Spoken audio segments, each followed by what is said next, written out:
Erev Tov u'mevorach birshut morai verabotai. Bezrat Hashem Yitbarach, nous allons étudier Bezrat Hashem ce soir un sujet euh, qui paraît un petit peu amusant, mais que vous allez voir, un sujet qui ouvre beaucoup de sujets ilchatiques et qui va nous faire travailler ce soir. C'est le sujet du chewing-gum. Le chewing-gum, à coutume du monde, surtout sur la route, en travaillant, on mâche un chewing-gum. On fait ça pour avoir un bon goût dans la bouche, pour la digestion, pour chacun ses raisons, pour que la bouche, elle marche, d'accord? Qu'elle soit en marche, les muscles. Des fois, on fait un petit peu de sport avec les muscles les muscles du palais, etc., pour pas perdre la forme. Baruch haba. Alors donc, on mange des chewing-gums. Et on va parler ce soir, Bezrat Hashem, de 3 questions ilchatiques concernant le chewing-gum. La première, est-ce que une personne qui mange un chewing-gum doit faire une bracha avant de manger le chewing-gum? On sait que quelqu'un qui boit un verre d'eau, il fait shakol ni varo. Pourquoi? Parce qu'il va consommer quelque chose, il va avaler quelque chose, il va se nourrir, il va boire une boisson. Est-ce que le chewing-gum, que c'est seulement une chose qu'on mâche pour avoir un bon goût dans la bouche, pour avoir une occupation, est-ce que ça nécessite une bracha chez Akol Varo? La bracha d'après, c'est sûr que non. Boré Nefashot, elle nécessite une quantité. Quelqu'un qui boit un verre d'eau, il a bu 90 centilitres, 90 millilitres d'eau. Alors donc, il a bu une quantité, il y a bracha charona. Il a mangé 30 grammes de pain, de gâteau. Il doit faire une bracha charona, la bracha d'après. Donc la bracha d'après, il n'y a pas parce qu'il n'y a pas de quantité. Mais la bracha qui est avant de consommer, elle n'a pas de shiur, elle n'a pas de quantité. Quelqu'un qui boit même une goutte d'eau, il doit faire shakol varo. Quelqu'un qui mange même une miette de pain, il doit faire amotzi lechem min haaretz. Alors donc sur la bracha qui précède le profit, est-ce qu'on doit faire une bracha sur le chewing-gum ou pas?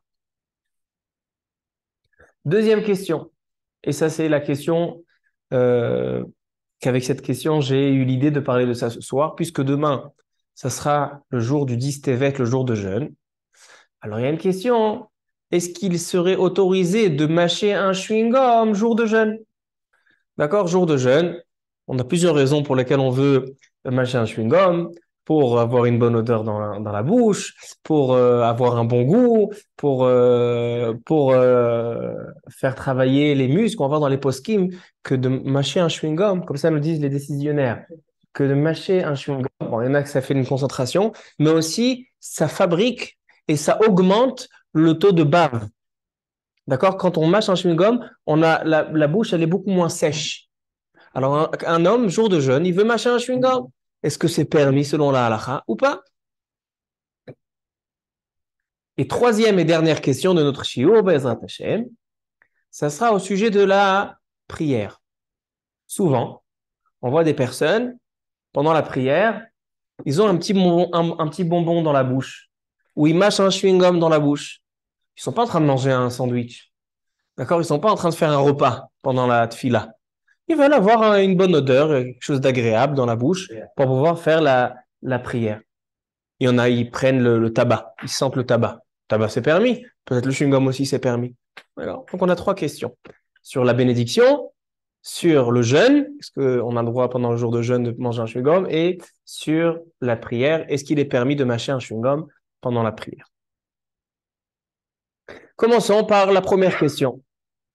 Est-ce que la consommation d'un chewing-gum nécessite de faire la bracha chez Akol et Abidvaro ou pas? C'est des sucrés, il y a un oui. Toi, tu dis, si j'en profite, pourquoi pas? Alors moi, ma question, elle était, pourquoi ne pas faire la bracha sur le chewing-gum? Parce qu'en général, quand on fait une bracha sur un profit, c'est lorsqu'on mange quelque chose, qu'on avale quelque chose. On mange un gâteau, on boit de l'eau, d'accord? Donc la nourriture, elle va pénétrer dans notre corps et notre corps va en profiter. Or là, c'est seulement le sens du goût qui va profiter. Et qui a dit qu'on fait une bracha lorsqu'on a le sens du goût? Par exemple, sur l'odeur. Il y a une bénédiction spéciale pour l'odeur. Mais on ne fait pas she'akol ni'a bidvaro si je sens une bonne odeur. D'accord? Les birkot ane'enim, il y a birkot areach. Les birkot qui sont sur, les brachot qui sont sur l'odeur, sur le sens de l'odorat. Mais le sens du goût, on n'a pas vu dans les poskim. Est-ce qu'on fait bracha ou on ne fait pas de bracha? Alors, qu'est-ce que vous en dites? Venez, on voit dans les poskim, il y en a qui ont dit de ne pas faire de bracha sur le chewing-gum she'akol ni'a bidvaro, il y en a qui disent qu'il faut faire. Alors, on va voir pourquoi oui et pourquoi non. Vous allez voir des très très belles preuves de plusieurs endroits dans le Shulchan Aruch, dans Halachot Brachot. On va faire aujourd'hui une excursion dans le Shulchan Aruch. Ça sera très intéressant, Bezrat Hashem.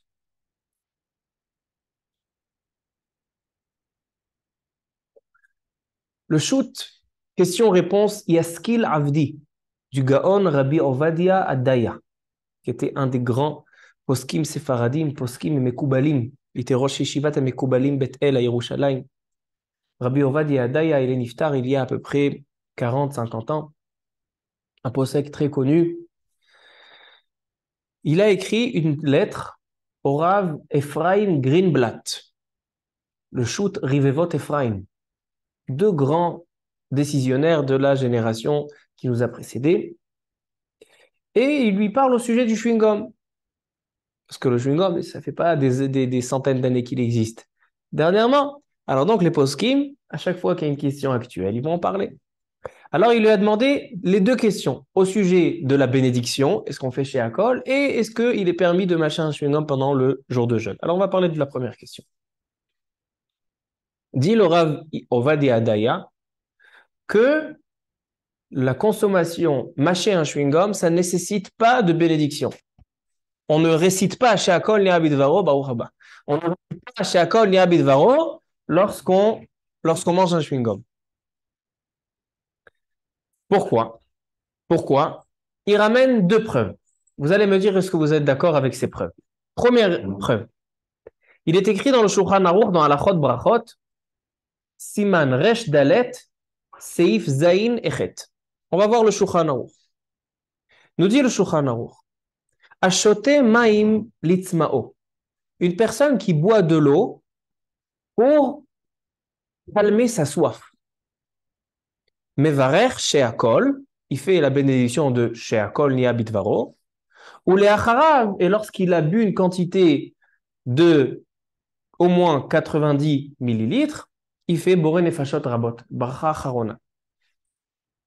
Aval im chanakte umtza. Mais si quelqu'un, il a mangé un morceau de viande, il a mangé un gros morceau de viande, un gros steak, et il est en train de s'étouffer avec le steak. Et il vient, donnez-moi de l'eau, donnez-moi de l'eau. Et il boit de l'eau seulement pour se sauver la vie, pour faire passer le morceau de viande. Alors, est-ce qu'il doit faire la bracha she'akol ni'a bidvaro? Il dit, et non mevarer, lo lefanav velo leacharav.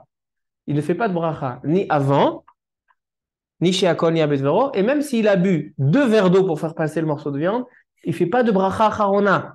Il ne fait pas boré nefashot. Pourquoi? Parce que quelle est la différence entre les deux cas? Quelqu'un qui boit de l'eau parce qu'il a soif, alors la boisson, elle va lui calmer sa soif. Il va profiter. Les brachot, les bénédictions sur les aliments, ce sont des bénédictions de profit. La Gemara dit dans Masechet Brachot, dans la page 35, Asur la adam sheyehene mina olam hazeh belo beracha. Un homme n'a pas le droit de profiter de ce monde-ci sans réciter les bénédictions à Kadosh Baruch Hu. Et celui qui profite de ce monde et il ne fait pas de bénédiction, c'est comme s'il vole. Akadosh Baruch Hu a créé un monde magnifique, un monde avec plein de profits et plein de choses agréables. Mais il nous les donne et il nous les consacre à une seule condition, qu'on récite la bénédiction. Réciter une bénédiction sur un aliment, sur quand on voit des jolies choses, des jolies montagnes, etc. Il y a des bénédictions. Faire la bénédiction, c'est comme si on paye et on achète la chose, on va l'acquérir. Ça, c'est le principe, le concept des bénédictions sur le profit. Donc, celui qui boit parce qu'il a envie de profiter de la boisson, alors il doit faire une bénédiction avant et une bénédiction après. Mais celui qui boit seulement parce qu'il est en train de s'étouffer, il n'est pas en train de profiter de l'eau. Il est en train de s'étouffer, il a envie de boire de l'eau seulement pour faire passer le morceau de viande. Alors, il ne récite pas de bracha ni avant ni après. Comme ça dit le Shulchan Aruch. Il faut boire avec un temps, non? Puis on m'a dit qu'avec l'eau, c'est rare. T'as raison, t'as raison. C'est une gorgée, je pense, il faut prendre 90. Émet, tu as raison, tu as raison. Ensuite, Seifret. Kol haochalim ve'amashkim. Toutes les nourritures et les boissons. Kol haochalim ve'amashkim. She'adam ochel ve'shote lerefu'a. Quelqu'un, il mange, pas pour des raisons parce qu'il a faim, il mange pour des raisons de refoua, donc des raisons médicales. Im ta'amam tov, si le médecin il lui donne à prendre des vitamines ou prendre des médicaments. Le médicament, il n'a aucun goût. On lui a demandé de prendre Doliprane, Acamol. Est-ce qu'on doit faire de bracha? Est-ce que je profite de ce monde? S'il n'a pas de goût dans le médicament, alors donc on ne fait pas de bracha parce qu'il n'y a pas de profit. D'accord? C'est le même principe que la halakha précédente. Par contre, s'ils ont un bon goût, im ta'amam tov, ve'achech ne'ena mehem. Par exemple, il y a aujourd'hui des médicaments avec des bons goûts. Il y a par exemple Moxipène. Moxipène des enfants, ils font le Moxipène avec le goût de la fraise. Il y a des médicaments pour la toux avec des goûts de l'orange, des parfums, toutes sortes de parfums. Donc le médicament. C'est vrai que je ne l'aurais pas mangé le médicament, c'est pas mon kiff manger le Moxipène à la fraise, mais il y a quand même il y a quand même un bon goût. Alors donc là, on fait bracha avant, et s'il a pris une grande quantité, il y a une bracha après. Comme ça, il dit le Shulchan Aruch. Il dit le Rav Ovadia Adaya. Qu'est-ce que tu vois dans ces deux halachot? Tu vois que les brachot, les bénédictions, ont été données sur quelque chose que l'homme va avaler, va manger et va profiter, un vrai profit. Il va se nourrir de la chose. Mais si l'homme ne va pas profiter et se nourrir de la chose, il n'y a pas de bénédiction. Alors il dit le Rav Ovadia Adaya, le chewing-gum. Le profit, il n'est pas, on ne se nourrit pas d'un chewing-gum, on n'avale pas le chewing-gum, on n'est pas en train de manger un chewing-gum, on est en train de mâcher un chewing-gum, seulement pour avoir un bon goût, seulement pour avoir une bonne odeur dans la bouche. Donc il dit le Rav Adaya, de ces deux halachot, on voit qu'il n'y a pas de bénédiction sur le chewing-gum. Voici la première preuve. Deuxième preuve, nous dit le Rav Adaya. Dans le Shulchan Aruch, ça c'était le chapitre 204. Tu te rappelles, tu notes, Rabbi Binyamin. 204, Orach Chaim Halachot Brachot. Dans le chapitre 210, Resh Yud, là-bas le Shulchan Aruch, il nous donne une halakha intéressante. Resh Yud Seif Bet. Ato'em et atavshil. D'accord? Rabbi Yitzhak, il vous a pas dit, mais demain pour casser le jeûne, il nous invite tous, avec toutes nos familles, à manger un repas du soir chez lui à la maison. Maintenant, il sait que nous, après le jeûne, on aime les bonnes soupes, etc. Donc, toute la journée de demain, il va préparer la soupe, etc. Maintenant, une soupe, on l'accompagne. On goûte un petit peu. Est-ce qu'il manque du sel? À condition qu'il ne va pas la terminer en route, mais il goûte un petit peu. Ça s'appelle to'em. To'em, c'est juste, il va goûter pour avoir le goût. D'accord? Te'ima, baruch haba. Te'ima, c'est juste pour le goût. Est-ce qu'on fait une bénédiction? D'accord? Quelqu'un, il prépare une soupe, il prépare une salade, il a envie de goûter. Il y a assez de sel, il y a assez de poivre. Est-ce qu'on fait une bracha? Il dit le Shulchan Aruch, non. Atoem et atavshil, enot sarich levarech, ad reveit. Jusqu'à 90 millilitres. Si tu prends 90 millilitres de soupe, ça, c'est pas goûter. Ça, je suis en train de te kiffer. Alors là, tu fais une bénédiction. Mais si tu prends un petit peu de soupe, une cuillère, 2 cuillères, 3 cuillères, juste pour voir est-ce que le goût, il est vraiment ajusté? Alors là, il n'y a pas de bénédiction.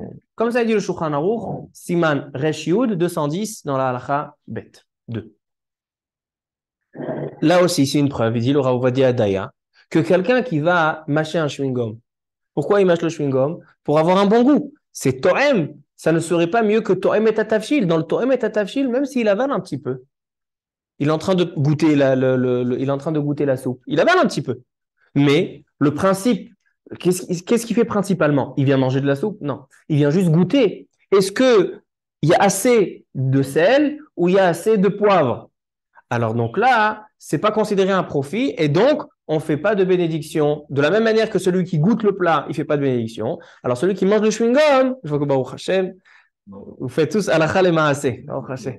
Alors donc, est-ce qu'on fait, il dit le Rav Ovadia Daya, deux preuves, on fait pas de bracha sur le chewing-gum. Comme ça, il dit le Rav Ovadia Daya dans sa lettre qu'il a écrite à Rabbi Ephraim Greenblatt, le Rivevot Ephraim.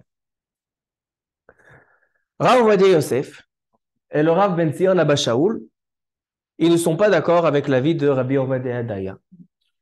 Ils disent, sur le chewing-gum, il faut faire She'akol Niya Bidvaro. Même si on ne fait pas de bracha charona, parce que la bracha charona, boré nefashot, elle dépend d'une quantité, mais la bracha rishona ne dépend pas de quantité. Même quelqu'un qui mange 1 gramme de pain, motzi lechem min haaretz. Alors donc, celui qui mange un chewing-gum, il dit le Rav Ovadia Yosef et le Rav Ben Zion Abba Shaul qu'il faut faire She'akol Niya Bidvaro. Eux, ils ramènent une preuve d'un autre Shulchan Aruch. Donc, après notre travail, ça sera d'accorder. On a ramené 2 Shulchan Aruch qui disent de ne pas faire. Maintenant, ils ramènent un Shulchan Aruch qu'il faut faire. Donc, il va falloir faire un petit peu en Shalom Mimromav. Alors, quelle est la preuve de Rav Ovadia et Rav Ben Zion de dire qu'on fait chez Akol Niya Bidvaro sur un chewing-gum? Alors, ils ramènent le Shulchan Aruch dans Siman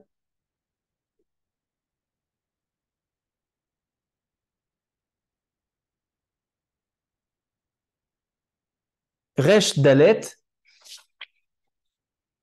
Je vais voir que je ne dis pas n'importe quoi.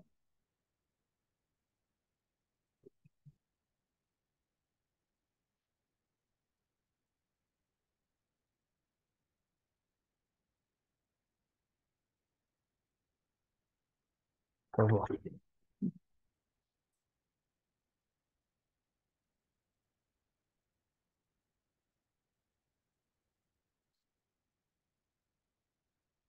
Siman Resh Bet Seif Tedvav. D'accord, Rabbi Binyamin, tu notes. 3e endroit dans Shulchan Aruch. 202. On a vu 204, 210, maintenant 202. 202 dans Shulchan Aruch. Alakha Tedvav. Ala Soukar, dit le Shulchan Aruch. Quel bracha on fait sur le sucre? Il y en a, ils aiment manger des carrés de sucre. Mevarer Sheakol. Sheakol. Le sucre, Sheakol. Vechen Hamotzetz Kanim Metukot. Vous connaissez les gens qui prennent des barres d'anis, des branches d'anis, et ils mâchent des branches d'anis. On dirait des animaux. Ils mâchent toute la journée des branches. Ils mâchent des branches d'anis. Le réglisse, etc.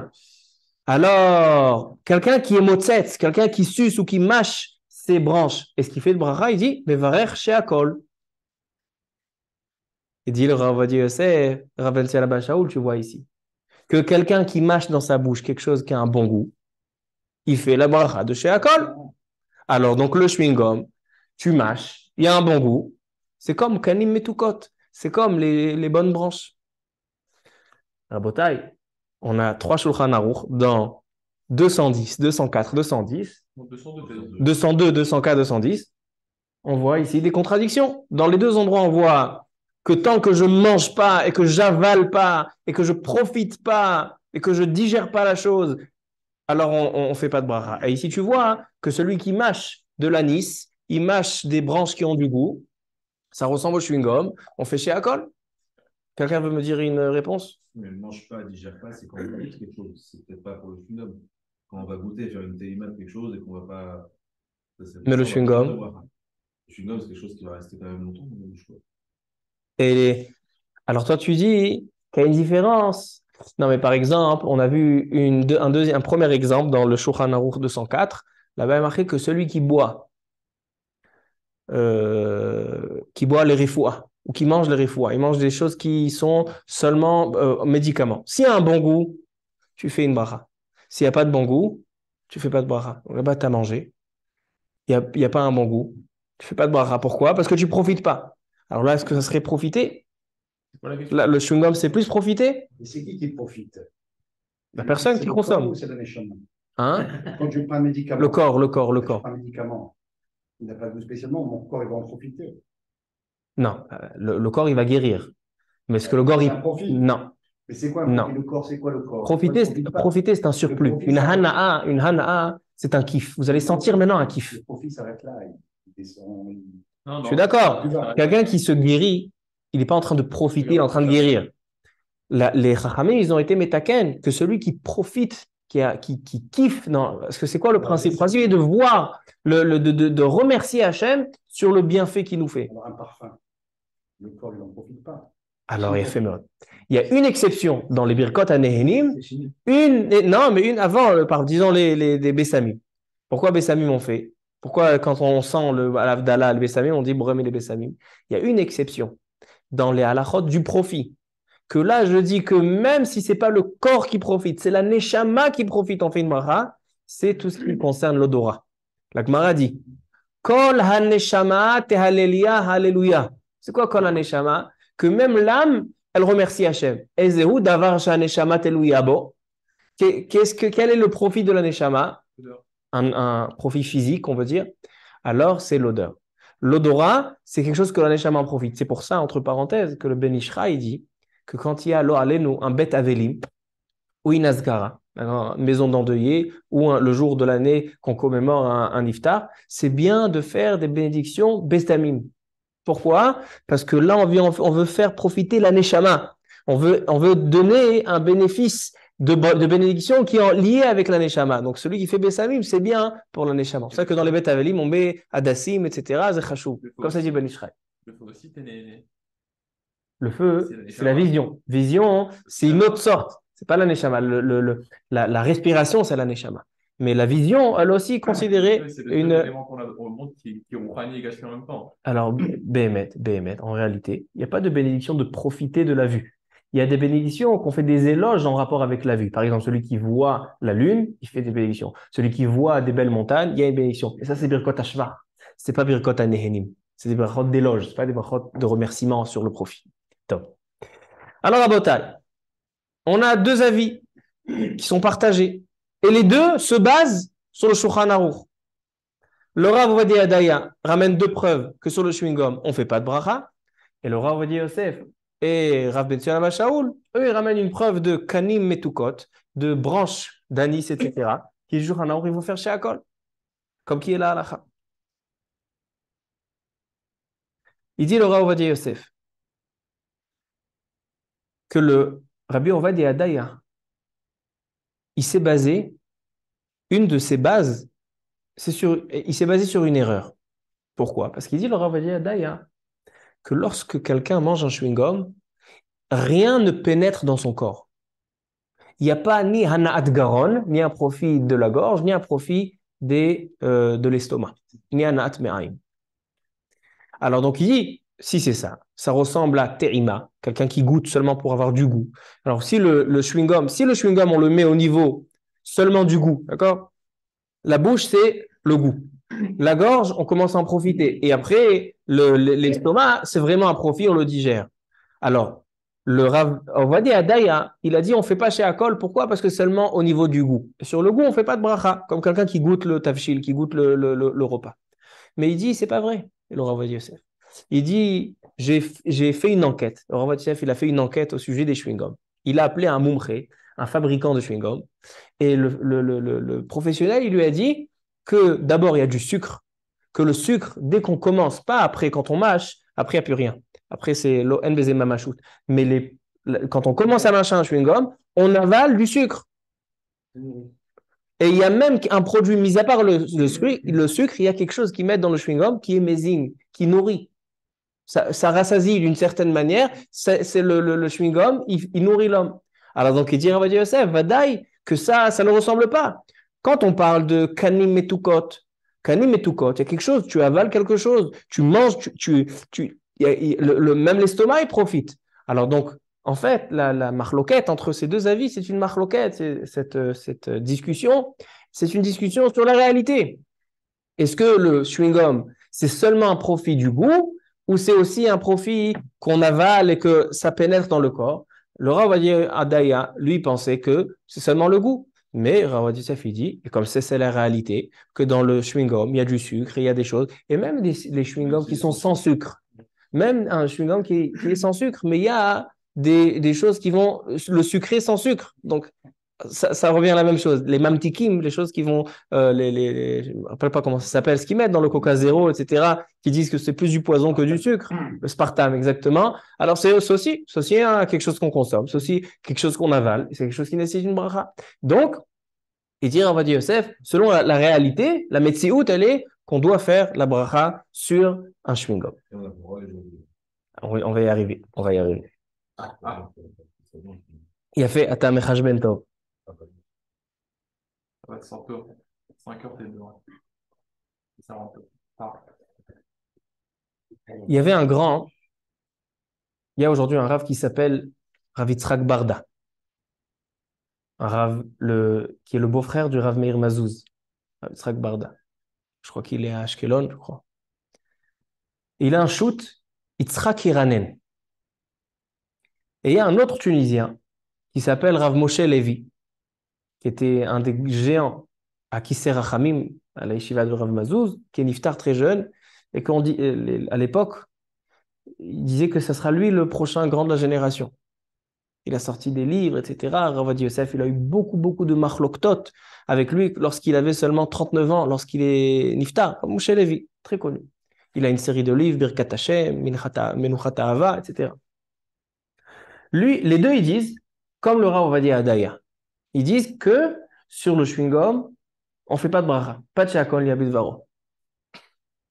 Alors Rav Yosef, il dit que le Yitzhak Iranen Barda, il a été nimshach betaout. Il a recopié en erreur les paroles du Yaskil Avdi. Pourquoi? Il dit Rav Yosef, moi j'ai prouvé qu'aujourd'hui, un chewing-gum, il y a dedans du sucre, il y a dedans des choses qu'on avale et qu'on profite. Par contre, le Rav Moshe Levi, il ramène une preuve que malgré qu'on avale, malgré qu'on profite dans l'estomac, c'est pas considéré un profit pour faire la bracha, et donc même pour le jeûne. Et c'est pas considéré une nana'a. C'est quoi sa preuve? Il ramène une preuve du Magen Avraham dans Halachot Ta'aniot. Le Magen Avraham, il est ramène dans Mishnah Berurah, dans le Siman Taf Kuf Samer Zayin, Rabbi Binyamin, 567.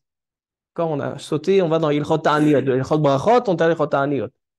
Là-bas, il dit le Magen Avraham, il ramène dans Mishnah Berurah, que celui qui est en jeûne, à Sharoui Beta'anit, demain, à Sarah Betevet, Sharoui Beta'anit, il est en jeûne. Et il a envie de préparer une bonne soupe. D'accord, je reviens, Rabbi Yitzhak, demain, depuis le matin, il va commencer à préparer, éplucher les pommes de terre. Et il a envie de goûter. Est-ce que c'est assez salé? Est-ce que c'est assez poivré? C'est permis pendant le jeûne? S'il rejette, oui. Il dit le Shulchan Aruch, oui. S'il n'arrive pas à une quantité de réviéite de 90 millilitres, alors, moutar, yachol it'om, ou bilvad flotte, à condition qu'il le rejette, qu'il ne l'avale pas.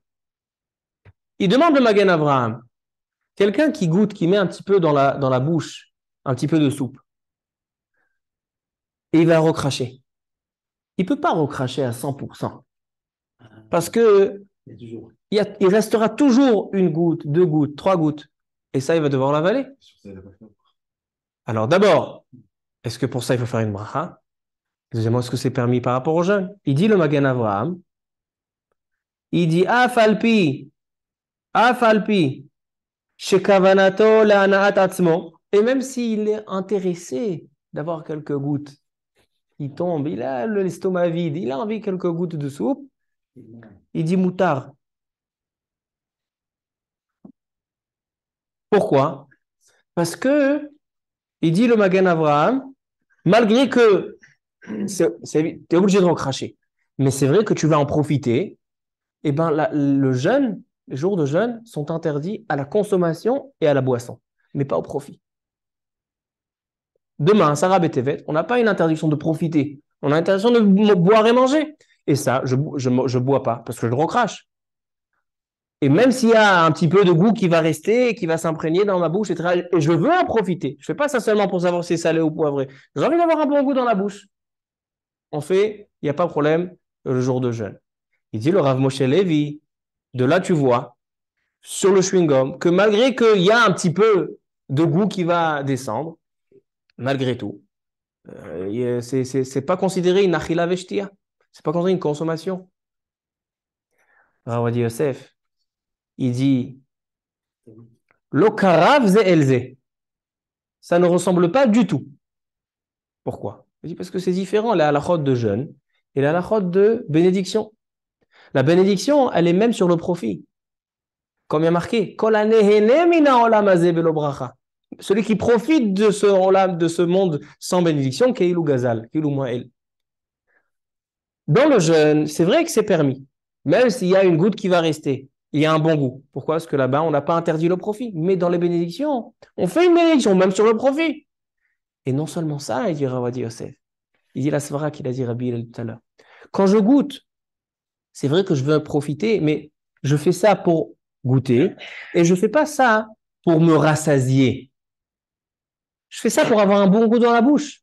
Si vraiment le chewing-gum, il n'y a ni sucre, ni rien du tout, je fais juste pour avoir un bon goût, alors c'est autorisé. Celui qui mange, par exemple, il y a cinnamon. Cinnamon, c'est de la cannelle, qui a séché complètement. Il dit le Shulchan Aruch, celui qui mange de la cannelle, qui veut avoir un bon goût dans la bouche, lui, ça le fait kiffer.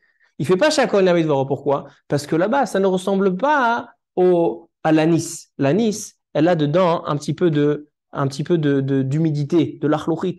Donc, tout dépend. Est-ce que j'ai une hana'a de kavana de achila? C'est vrai que je ne mange pas beaucoup. Alors, ça veut dire, je vais résumer. Il dit Ravadi Yosef, si le profil est seulement au niveau du goût, il n'y a pas de bracha. Mais si le profil est aussi sur quelque chose que je vais avaler, il y a une bracha. Donc, le chewing-gum, puisqu'il y a aussi un profit de ce que je vais avaler, il y a du sucre, il y a quelque chose dedans, alors donc, on fait chez Akol Nia Bitvaro et ça ne ressemble pas au jour de jeûne. Donc. Conclusion, Rabotai. Conclusion. Celui qui mange un chewing-gum, il doit faire chez Akol Nia Bitvaro, comme Rav Ovadia Yosef et comme Rav Ben Tzion Abba Shaul. Vous allez me dire, ça fait que brachot lehakel. Quand il y a une marloquette, un il dit faire une bracha, un il dit ne pas faire une bracha. Ça fait que brachot lehakel. Quand on a un doute sur une bracha, on s'abstient de faire la bracha. Pourquoi? Pour ne pas réciter le nom d'Hachem. Il n'y a pas de ça fait brachot lehakel. Pourquoi? Parce que cette halakha a été basée sur des données qui sont avérées pas vraies. Le Rabbi Ovadia Adaya, il a basé sa réponse, sa décision ilchatique en disant que dans le chewing-gum, il y a seulement du goût. Il vient Ovadia Yosef et dit non. Il dit non, on voit dans la réalité qu'il y a quelque chose qui s'avale. Maintenant, le Rav Moshe Levi va ramener une preuve. Maintenant, la preuve, de quoi elle parle la preuve? De quelque chose que j'avale? Non, là-bas, clairement, il recrache. Qu'est-ce qu'il y a marqué là-bas? Que malgré que je profite du goût, mais là, je profite de ce que j'avale. Donc, il n'y a pas de safek brachot. Donc, celui halakha le maaseh, première question, on a répondu. Celui qui mange un chewing-gum, il doit faire la bracha chez Akol Niya Bidvaro. Que ce soit un chewing-gum avec sucre ou sans sucre. Parce que dans les deux, il y a des choses qu'on avale et qu'on profite, qu'il y a quelque chose qui rentre. Ça, c'est pour la première question. Il n'y a pas de quantité minimum. Si je bois une goutte d'eau, je l'appelle chaque fois, une petite goutte d'eau. Oui. Oui. Si vous buvez la goutte d'eau parce que vous voulez profiter, parce que vous avez soif. Mais si, par exemple, vous buvez une goutte d'eau juste pour faire passer un cachet, Je vais profiter. Alors, chez Akol, la maison. Si, par exemple, je fais la bracha, une quantité minimum pour le mettre. Non. Il y a une quantité minimum pour Netilat Yadayim. Netilat Yadayim, on ne fait pas Netilat Yadayim tant qu'on n'a pas une quantité de pain. Mais à Motzi Lechem min haaretz, même sur 1 gramme, même sur une miette de pain, on fait Motzi Lechem min haaretz. Bracha Rishona, en la shiur. Bracha Charona, yesh la shiur. Top. Ça, c'est pour la première question. Maintenant, vous allez voir les deux questions, ça va être rapide. Pourquoi? Parce que toutes les bases, on vient de les réciter. On a dit le chewing-gum, il faut faire la bracha. Maintenant, est-ce qu'il est permis de mâcher un chewing-gum jour de jeûne? Vous êtes Talmidei Chachamim. Alors dites-moi, selon ce qu'on a vu, est-ce que c'est permis dans un jour de jeûne de mâcher un chewing-gum? Selon le Rav Ovadia Yosef, oui. Selon le Rav Ovadia Yosef qui dit que quoi? Non, oui. Non, le Rav Ovadia Yosef. Non, parce que du coup, il y a une bénédiction à faire. Anna. C'est le Rav Selon- qui dit oui. Mais le Rav- Selon le Rav Ovadia Yosef qui dit que dans le chewing-gum, c'est pas seulement du goût, c'est aussi quelque chose qu'on avale, c'est quelque chose que l'estomac y profite. Alors donc, est-ce que c'est considéré achila ou te'ima? Dans le jeûne, on a le droit de goûter. d'avoir du goût. Ah, on peut goûter. Mais il y a marqué que celui qui veut savoir si la soupe elle est Elle est bonne, bonne. ça c'est Et pendant cin- le rituel, tu n'as pas écouté 567 Tafkou Samer Zaïm. Il dit le Shulchan Aruch Asharoui Beta'anit, viens lire avec moi. Asharoui Beta'anit, celui qui est dans le Ta'anit, Yachol lit'om que des Revi'it, moins que Revi'it, moins que 90 millilitres. Ou Bilvat Shiflot, à condition qu'il recrache. ouais. Ben, c'est vraiment pour goûter. Ah, par exemple, Rabbi Yitzhak, demain, il va devoir le faire. Malasot. Alors donc, Pour le chewing-gum, tu as le droit de goûter. mais non, le chewing-gum, lorsqu'on prend un chewing-gum, on avale du sucre, on avale, etc. Alors donc ça, c'est interdit, ça, c'est pas considéré teima, selon Ravadi Yosef. Et ainsi, Rabotai, Ravadi Yosef, il est posek la halacha. Il dit, si le chewing-gum, il a métikout, il a quelque chose il a du sucre ou il a des semblants de sucre, etc., c'est interdit de mâcher ce chewing-gum pendant le jeûne. Mais si, par exemple, il veut mâcher, par exemple, de la cannelle séchée ou de l'anis séché complètement, ou dedans, il n'y a pas, tout est séché, il n'y a plus d'humidité. Il y a seulement du goût que ça va s'imprégner dans sa bave. Alors donc la bave, on a le droit d'avaler. Alors donc il dit ça, c'est permis. Il est permis pendant le jour de jeûne de mâcher des choses qui ont du goût, tant que on n'avale pas quelque chose. Donc ça, c'est la halakha, il est posé comme ça dans Chazon, on va dire Arbata Aniyot. Il dit que les chewing-gums, c'est interdit parce qu'on avale quelque chose. C'est considéré une achila. Par contre, Rabotai, a priori, selon le Rav Ovadia Adaya, qui dit que le chewing-gum, c'est seulement avoir un goût dans la bouche, c'est pas, on n'avale rien, hein. Comme ça, lui, il pensait que c'était le chewing-gum. Alors selon ça, et il dit à cause de ça, on fait pas de bracha. Selon ça, on peut mâcher un chewing-gum le jour de jeûne, selon Rabbi Ovadia Adaya. Rabbi Ovadia Adaya, il dit non. Il dit on n'a pas le droit, même selon mon opinion, qu'on n'avale rien dans le chewing-gum, on n'a pas le droit pendant le jour de jeûne. Pourquoi? Parce qu'on augmente la quantité, la salive, et la bouche, elle est beaucoup moins sèche. Et il dit, c'est interdit d'augmenter la salive pendant le jour de jeûne. Rabbi Yosef, il dit sur ça, non. Il dit, il n'y a aucun problème d'augmenter la salive. Alors, Rabotai, qu'est-ce qu'il en sort? Il en sort que Rabbi Yosef, il dit exactement l'inverse de Rabbi Ovadia Adaya. Rabbi Ovadia Adaya, il dit que c'est interdit pendant le jeûne d'augmenter la salive. Et d'un autre côté, il dit que le chewing-gum, puisqu'il n'y a aucun goût, alors on ne fait pas chez Akol. Rabbi Yosef, dans les deux choses, il n'est pas d'accord. Augmenter la salive, il n'y a aucun problème. Donc il dit on a le droit de mâcher de l'anis qui est complètement séché ou de la cannelle complètement séchée, ou un chewing-gum, si jamais ça existe, un chewing-gum qui a aucun sucre et aucun chewing-gum qu'on avale. Et est-ce qu'on fait une bracha sur le chewing-gum? Il dit on fait une bracha parce qu'on avale quelque chose. Alors donc, dans le Rav Yosef, exactement l'inverse, il dit exactement dans 2 points, il est cholek sur Rabbi Ovadia Adaya. Alors, on a répondu sur 2 choses. Bénédiction sur le chewing-gum chez Akol, et est-ce qu'on a droit pendant le jour de jeûne? Alors ça dépend. S'il y a quelque chose qui s'avale, c'est interdit. S'il y a il y a rien qui s'avale, c'est seulement du goût, c'est permis pendant un jour de jeûne. Dernière chose, Rabotai. Est-ce qu'il est permis de mâcher un chewing-gum pendant la prière? Permis ou assourd? Toi, tu dis zilzoul, c'est pas un honneur pendant la prière. Il y en a, il y a quelqu'un, il va te dire, toi, tu penses que c'est pas un zilzoul. Moi, je pense que c'est. Toi, tu penses que c'est un zilzoul, c'est que c'est un déshonneur pour la prière. Moi, je pense pas. Moi, au contraire, moi, ça m'aide à me concentrer. S'il aurait fait devant Netanyahou. Oui, il va te dire devant Netanyahou, moi, j'ai pas besoin de me concentrer dans ce que je veux dire. Je dis pas des choses qui sont importantes. Mais devant un Kadosh Baruch Hu, j'ai besoin de concentration. Ça m'aide dans la concentration dans la prière. Moi, ça m'aide devant un Moi, je suis d'accord avec toi. Mâcher un chewing-gum pendant la prière ou avoir un bonbon dans la bouche, à mon avis, c'est pas quelque chose qui est honorable pour la prière. Mais il y en a, il va te dire non, moi, je trouve pas ça dérangeant. Il faut lui ramener un Shulchan Aruch. Il y en a, il faut lui ramener un Shulchan Aruch. Rien à faire. Alors, à Botaï, j'ai 2 raisons pour lui dire qu'on n'a pas le droit de mâcher un chewing-gum pendant la prière. Première raison. Shulchan Aruch, dans le Siman, Kouf Ain Bet, 172, tu notes. Je vous ai dit aujourd'hui, on fait une excursion dans le Shulchan Aruch. 172, Kouf Ain Bet. 204. Et il y a aussi 567, Takouf Samer Zaïd. El Chota'anit. T'as pas 770? Numéro complémentaire. Il y a pas. Non, il y a. 772. Tov, Rabotai. Kouf Ain Bet. Il dit le Shulchan Aruch. Écoutez une question dans le Shulchan Aruch, une halakha. Shachar ve'echnis ochalim letoch piv belo bracha. Quelqu'un, on arrive avec des bons gâteaux, on lui propose un bon gâteau, il prend le gâteau, il rentre dans la bouche. Le bar labayt, il lui dit, et la bracha? Kevodo shachach levarech, ken. Qu'est-ce qu'il fait? Qu'est-ce qu'il fait? Alors, à Botaï, ça dépend. C'est important de dire ce Shulchan Aruch parce que c'est des choses qui arrivent. Ça dépend.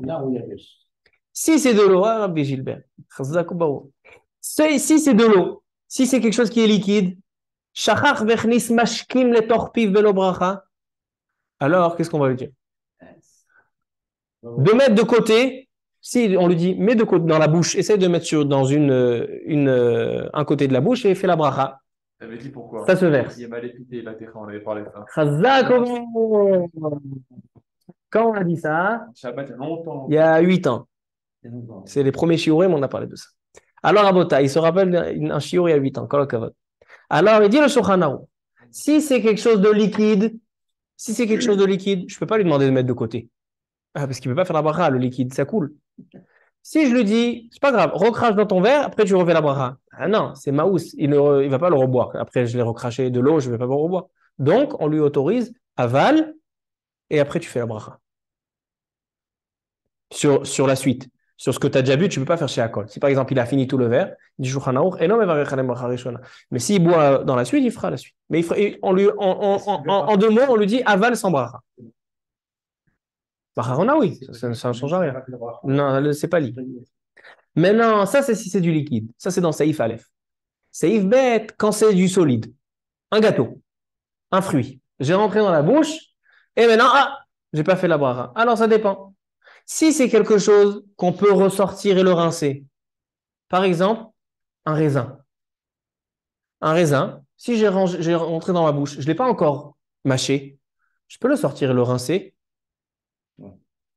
Si ça ne m'écœure pas, je peux le sortir. Alors, sors-le, rince-le, fais la bracha et mange-le. Mais si toi, ça t'écœure, ou c'est quelque chose un gâteau, j'ai rentré, après, je ne peux pas le ressortir. Alors, mets-le de côté dans un côté de la bouche, et tu peux faire la bracha, mésonote, après tu avales. Demande le Mishnah Bora. Pourquoi dans l'eau, pourquoi dans le raisin qu'on peut sortir, pourquoi tu ne me donnes pas cette solution? Au lieu de le sortir, de le rincer, etc., ça peut écœurer les gens, etc. Même le raisin, dans tous les cas, si c'est du solide, dis-lui de mettre de côté, fais la bracha. Il dit le Mishnah Bora, on ne peut pas. Parce que les Chatechila, quand on fait des éloges à Kadosh Baruch Hu, quand on fait des prières, on doit avoir la bouche pleine d'éloges à Kadosh Baruch Hu. Imale pi tehilatecha. Ma bouche est remplie de tes éloges. Il ne faut pas quelque chose dans la bouche. Donc voici ma première preuve que de mâcher un chewing-gum pendant la prière, il y a un chisaron. C'est pas bien parce qu'il y a quelque chose dans la bouche. Et puis il y a quelque chose dans la bouche. Il n'y a pas imale pi tehilatecha. Seulement dans un gâteau qu'on a mis, que c'est maous, qu'on ne peut plus le sortir. Alors là, on te dit mets de côté. Mais tu vois que dans le raisin, tu peux sortir. On te demandait de sortir. Imale pi tehilatecha. La bouche doit être remplie des éloges. Ça, c'est ma première preuve qu'on n'a pas le droit de mâcher un chewing-gum dans la prière. Deuxième preuve, il y a une marloquette intéressante. Lorsqu'on fait la prière, on sait qu'on n'a pas le droit de faire des interruptions. Par exemple, si je suis en train de faire la tefila, je n'ai pas le droit de parler. Parce que la parole, elle va interrompre la parole de la prière. Une parole peut interrompre une parole.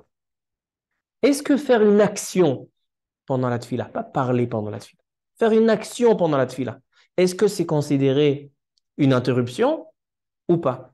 Je vais vous donner un exemple. Rabbi Ovadia Yosef, alav shalom, no Yabia Omer Chelek He, il a une question. Quelqu'un il met les téfilines. Baruch ata Hashem Elokeinu melech haolam asher kiddushanu v'tatzivanu le'aniach téfilin, et il commence à mettre tefilin shel yad. Il n'a pas mis encore les tefilin de la tête.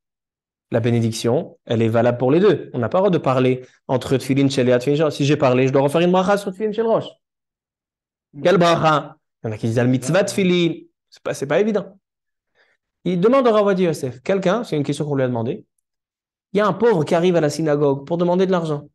Et il est entre les tefilin shel yad et tefilin shel rosh. Est-ce qu'il peut juste, le pauvre il est en train de passer, Il ne va pas t'attendre. Est-ce que tu peux juste mettre la main dans la poche, sortir une pièce, lui donner, et shalom à l'Israël? Il dit Rabbi Ovadia Yosef, il y a une marloquette Rishonim. Dans les Rishonim, il y a 900 ans, ils ont eu une discussion. Est-ce que Efsek Maaseh, est-ce qu'une interruption avec une action, c'est considéré un Efsek ou pas? Marloquette. Mais Ikaradin, c'est pas un Efsek. Mais Ikaradin, c'est pas un Efsek. C'est pas une interruption. Mais les Khatrila, ne pas le faire. Maintenant, dans ce cas-là, si le pauvre, tu vas pas pouvoir l'attraper après, alors tu peux être Mekel de lui donner. Mais les Khatrila, ne pas faire une interruption. Alors, Botaï, selon ça, les Khatrila, est-ce qu'on a le droit de mâcher pendant la tfila? C'est considéré une action. Il est en train de manger, il est en train de mâcher. Quelle est la différence entre prendre de la poche une pièce et donner à un pauvre et mâcher un chewing-gum? Il y a un problème de F-sec maasé, un F-sec d'une action dans la... Même si c'est pas évident. Parce que par exemple, il y a une question, il y en a, ils ont l'habitude de boire un café avant la tfila. Il n'a pas fini son café avant la prière. Et ils ont commencé Baruch She'ama. Ils ont commencé Baruch She'ama. Arrive, et ils n'ont pas fini le café. Ils ont le droit de terminer le café pendant les psouké des Imra. Dans l'Alkut Yosef, il dit, ça dépend de cette question-là. Est-ce que Efsek Maaseh avait Efsek ou pas? Et il dit, Rabbi Yosef le Khatrila ne fait pas de Efsek Maaseh. Mais il dit peut-être que là, c'est plus calme, c'est plus léger, parce que dans Psouké des Imra, entre Baruch Shama et Shabbat, le Efsek, il est moins important. Mais dans la prière, alors non, il faut s'abstenir de boire. Celui qui ne peut pas se concentrer. Il y a par exemple le Gaon Hatzadik Rabbi Yaakov Hades. Le Gaon Hatzadik, il est très connu au Kotel, etc. Pendant la Hamida, pendant Chazarat Hashatz, il fait Chazan et d'un coup, il boit de l'eau.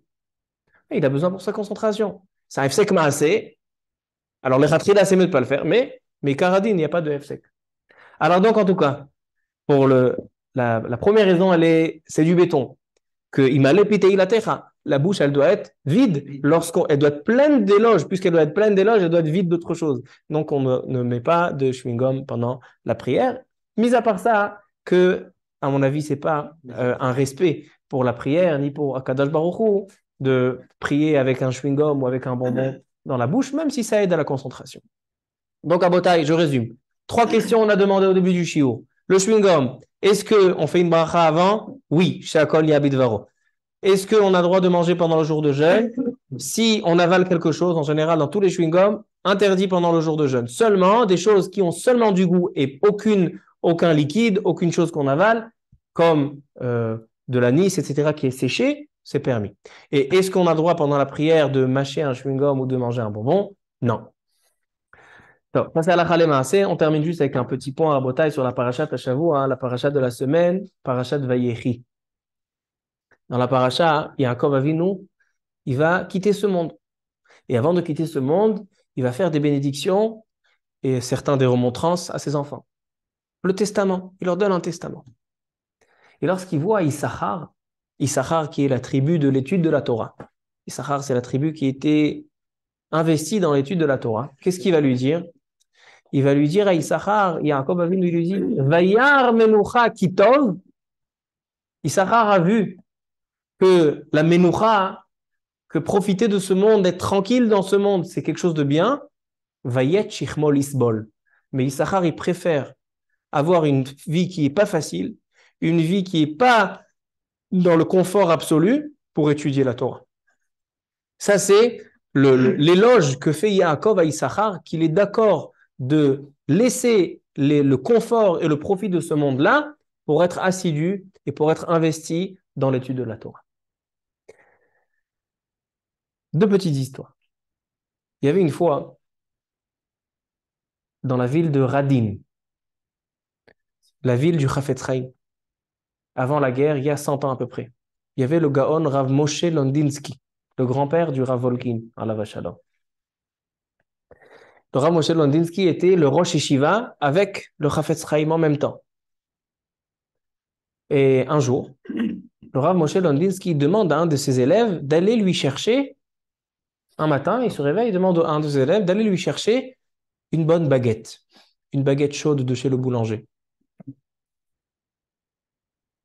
L'élève, il voit le Rav, en général, le Rav, c'est pas du tout son style d'aller prendre des baguettes, lui, il mange un peu de pain sec qui reste d'hier, baguette du boulanger bien chaude. Qu'est-ce qu'il a? Il est allé chez le Chafetz Chaim. Il lui dit, excuse-moi, le Chafetz Chaim, je pense qu'il y a quelque chose qui ne va pas avec Rabbi Moshe Lodinsky. Qu'est-ce qu'il y a? Il m'a demandé une baguette chaude du boulanger, ça me paraît bizarre. Le Chafetz Chaim, il dit, je vais vérifier. Le Chafetz Chaim, il vient chez le Rabbi Moshe Lodinsky, il dit, comment ça va mon ami, etc. Au sujet de la question de la halakha que tu m'as demandé hier, etc., j'ai trouvé un Tosfot, j'ai trouvé un Shulchan Aruch. Il commence à lui parler Belimoud, il commence à lui parler de Torah. Et Rav Moshe Lodinsky lui dit, oui, tu as raison, moi j'ai vu un Rabbi Akiva Eger, j'ai vu un Khatam Sofer. Chafetz Chaim, il dit, ah, bon, Hachem, tout va bien. S'il m'a bien répondu Torah, c'est que il va chez l'élève, il va lui chercher, bien sûr, il va bien, va lui chercher une baguette chaude. Quand l'élève, il revient avec la baguette chaude, il lui dit, excusez-moi, Kvod Arav, c'est pas du tout votre style, vous n'avez pas besoin de baguette chaude. Il dit, écoute mon fils, aujourd'hui je fête une fête, j'ai une fête. Je dis, c'est quoi la fête? Il dit, je termine pour la 400e fois le chasse. Ça mérite un kiff. Alors donc je fais une baguette chaude. Ça c'est Vayar Menucha Kitov, Vayet Shechmo Lisbol. C'est vraiment les Chachamim, les Tzadikim. Ils se suffisent de peu. Il n'y a pas besoin d'un grand repas. Aujourd'hui, quelqu'un qui termine une fois le chasse, il alerte toute la terre. Rabbi Moshe Londinsky, il a terminé 400 fois le chasse et il a fêté ça avec une petite baguette chaude. Ça c'est une première histoire. Et deuxième petite histoire à Botaï, il y avait le Gaon, le Rav Tzvi Levinson, qui était aussi à cette époque-là. Lui, il dit, il lit ce passouk, une nouvelle lecture, d'une autre manière. C'est quoi Vayar Menucha Kitov, Vayet Shichmo Lisbol? C'est quoi le sens simple, le pshat pashut? C'est que quelqu'un qui étudie la Torah, il est d'accord d'être mévater, il est d'accord de mettre de côté le confort de ce monde. Il dit le Rav Tzvi Levinson, pas du tout. Il dit, moi j'ai une autre lecture de ce passouk. Vayar Menucha Kitov, Issachar, quand il étudie la Torah, il a vu que la menucha, que d'être tranquille dans son esprit, menuchat nefesh, que d'être stable dans son esprit, c'est tov, c'est bien pour étudier la Torah. Alors qu'est-ce qu'il a fait? Vayet shichmo lisbol. Donc il a dit, je préfère mettre de côté tout le confort de ce monde-là pour qu'on me laisse tranquille pour pouvoir étudier la Torah. Et je vous explique ce qu'il dit. Et le Rav Wolkin nous a expliqué ces paroles. Il a dit, des fois, un homme, il habite dans une maison, dans un 2 pièces, avec 5 enfants. Ah, c'est serré, etc. Sa femme, elle lui dit, viens, on déménage. Et viens, on se renseigne. Il se renseigne pour déménager. Il va falloir prendre un prêt de 1 million de shekels. Il va falloir faire des travaux. Il va falloir faire le déménagement. Comment je vais étudier pendant toute cette période? Pour rembourser tout ce prêt, comment je vais pouvoir étudier? Je ne vais plus avoir la tête tranquille. Quelqu'un qui veut avoir la tête tranquille pour l'étude, alors il est d'accord de rester dans son 2 pièces. Vayat Shechmo Lisbol, laisse-moi étudier tranquille. C'est ça, Vayar Menucha Kitov. Vayar Menucha Kitov, c'est pas qu'il y a le confort ou il y a l'étude de la Torah dans la galère. Non. Il dit l'étude de la Torah, c'est seulement dans le confort intellectuel, dans le confort d'esprit, pas dans le confort du monde. Des fois, le confort du monde, il nous laisse pas tranquille. D'accord? Il y en a, ils veulent avoir un confort dans ce monde-là, mais ils sont jamais tranquilles. Ils sont jamais tranquilles. C'est comme vous connaissez l'histoire avec celui qui pêche. Vous connaissez cette histoire? Je n'ai pas besoin de la raconter, je la raconte quand même. Il y a quelqu'un qui est au bord de la mer avec une canne à pêche. Et il pêche. Il pêche des poissons. Il y a quelqu'un qui passe avec une belle Mercedes. Et il lui dit, excuse-moi, mon cher ami, pourquoi tu ne vas pas travailler? Il dit, pourquoi tu veux que je travaille? Il dit, tu vas travailler, tu vas gagner de l'argent. Ouais, qu'est-ce que je vais faire avec l'argent? Tu vas avoir de l'argent, tu vas t'acheter une maison. Qu'est-ce que je vais faire avec après? Après que tu as la maison, tu t'achètes une belle Mercedes. Et après, qu'est-ce que je vais faire? Et après, tu pourras t'installer au bord de la mer et pêcher tranquillement. Il dit, c'est ce que je fais maintenant. Vayar Menucha Kitov, Vayet Shechmo Lisbol. Les étudiants de la Torah, ils veulent avoir un esprit tranquille, avoir un vrai repos dans l'étude de la Torah. Mais non, tout le confort de ce monde, Au contraire, le confort de ce monde, il va les sortir de ce confort, de cette stabilité. Comme ça, c'est la lecture de Rabbi Tzvi Levinson sur le passage. Baruch Adonai Le'olam. Amen. Amen ve amen.